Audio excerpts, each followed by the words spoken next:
In the area where we're standing, this is on top of Mount Zion here in the city of Jerusalem. We're standing at a beautiful church, Peter Gallicantos, in which under the basement of this church is a dungeon, and it was a place where prisoners were kept back in the Roman time. And one of the places here that is extremely, to me, important and significant is the place where they tied the prisoners' hands up, and actually you could flog them. We would call it beating them or flog them. And we do know that Jesus was beaten with what was called a Roman cat of nine tails, a short-handled whip with leather at the end, and had, could have metal or whatever embedded in it, and it caused some horrendous, terrible scars on the body of Jesus.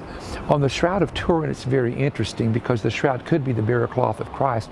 There's very heavy beatings on the arm, the chest right in this area, and also on the back. And this would have been called in the Roman time a rebel's beating, because in the Jewish mission, the rebel's beating said that you beat 1/3 on this side, 1/3 on this side, and of course that would be on the chest as well. So there's a third in the middle, a third, and a third.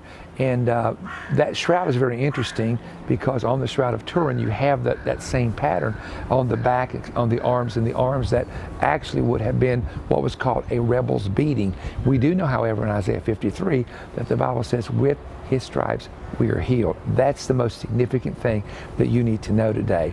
And I pray that if you need some type of healing, that God will touch your body and your spirit and your soul to bring it, because Christ paid for that here when he suffered in the city of Jerusalem. Partners, thank you for joining me today. We have many more nuggets that are coming up. Stay tuned. Keep logging on. Stay in touch with us.